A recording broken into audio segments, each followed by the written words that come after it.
Well, hi there. Warm welcome. You're watching Times Now's Blueprint Explosive Exclusive with me, Meghna Deka.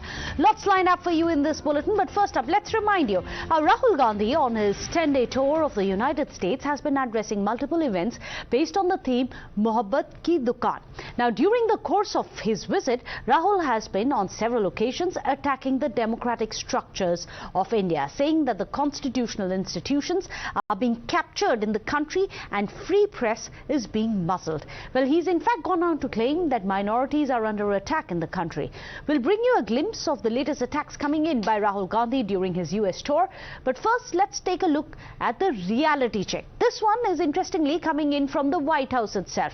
The United States has hailed India's democracy, saying anyone can go to Delhi and see how vibrant the democracy is functioning there.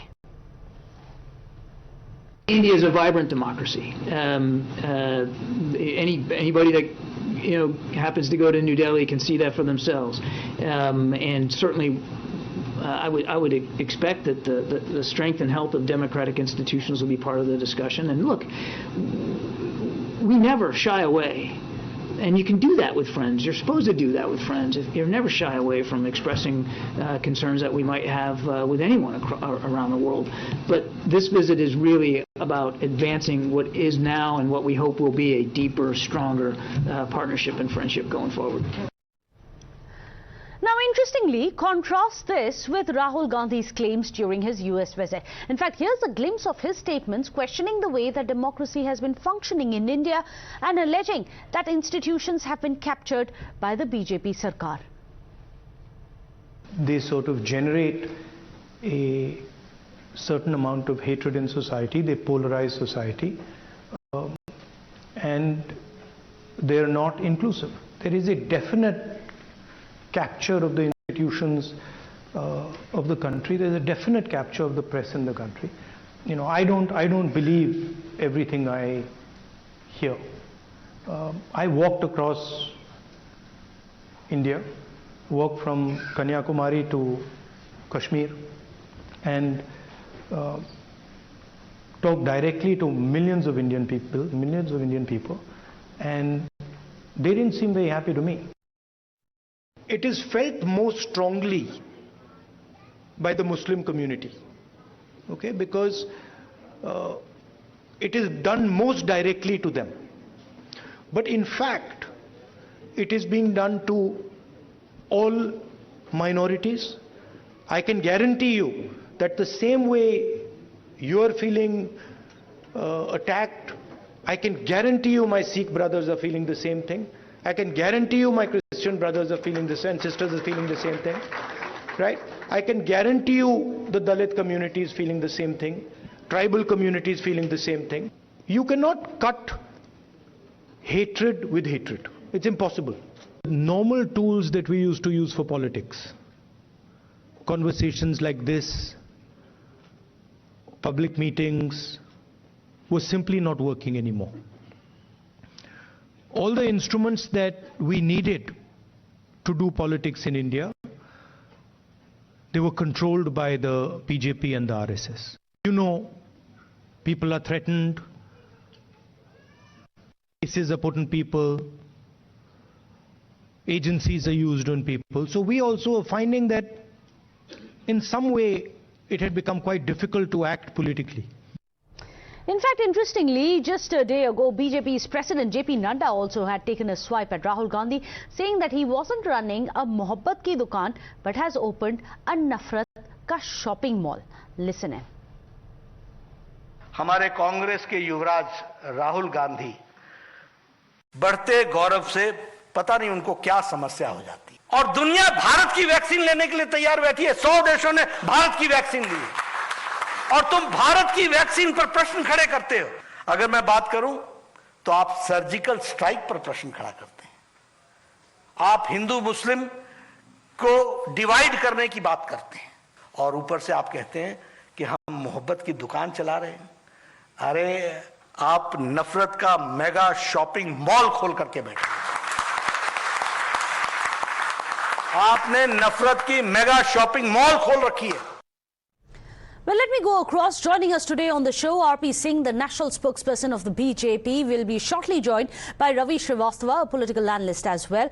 But Mr. RP Singh, interestingly, on one hand, you have someone like the White House, a nation like the United States, coming out and seeing a vibrant democracy in India.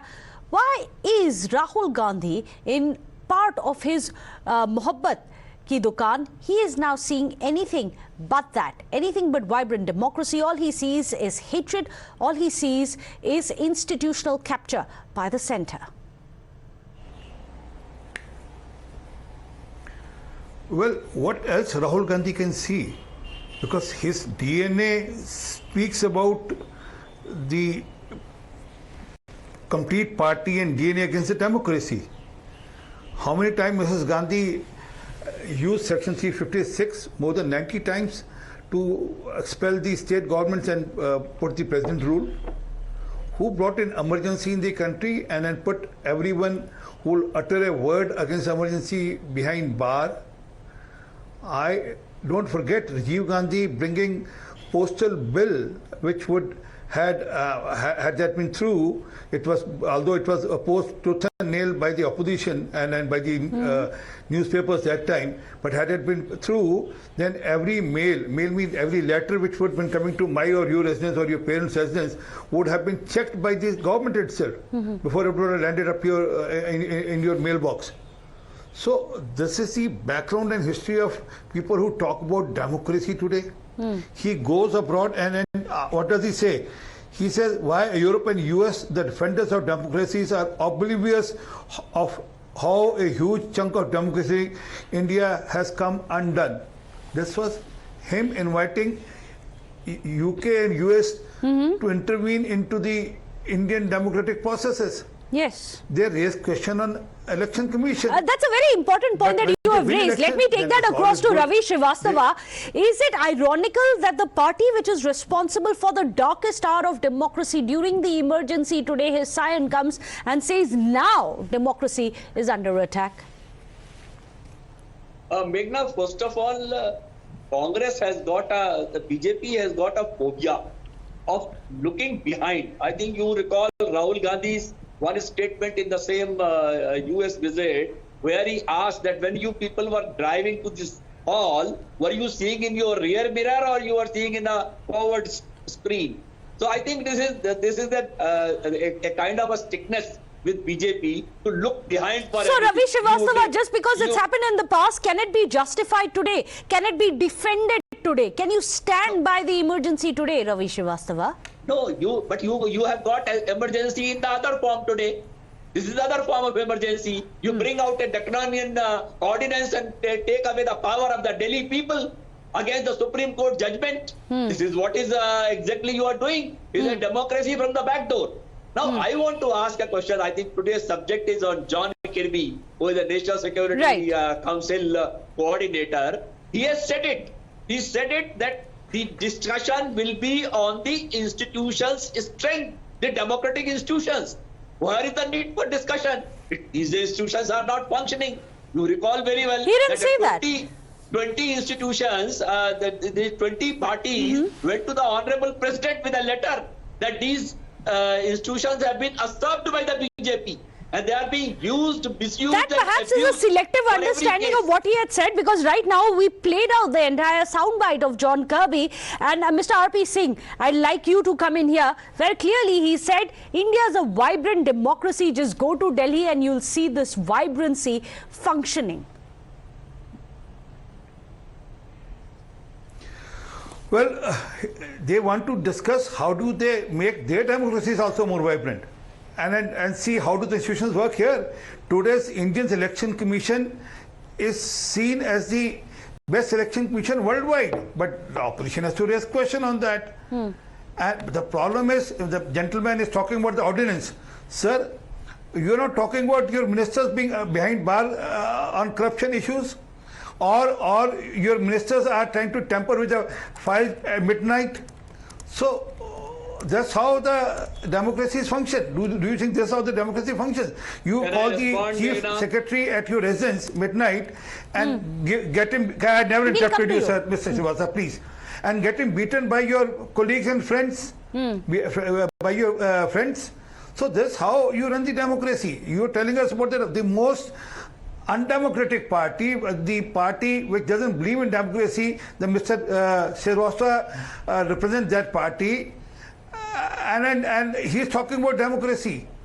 Democracy doubters, Mr. Ravi Srivastava, every time BJP says anything, you say it's a political motivation, that they have their own agenda. But this time around, it's not the BJP. It is John Kirby. It is the White House. It is America, one of the closest allies today of India, saying it. Would you accept it that this is a bit of a snub internationally at that, at a time when Rahul Gandhi is right there in America saying India's democracy is not functioning? First of all, my friend should understand that I do not represent any party. I am an independent political analyst. It's my choice whichever party I want to defend. Now, second thing is that this particular John Kirby's statement, which is saying that it will be discussed, I think what Rahul Gandhi has clearly said everything on the platform in the US. Now, he is talking about one party. Mr. Kirby is talking about a party which is in center, which is the ruling party in the India.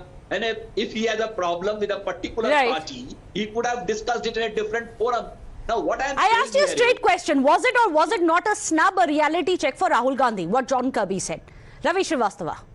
Sarcastic statement that you are with is exactly like that. Japan asking Mr. Modi. Now you're going round and round, not answering my question. Gentlemen, unfortunately, we're running out of time. Thank you so much, Mr. RP Singh, as well as Ravi Srivastava, for joining us nonetheless. Without a short break, don't go anywhere.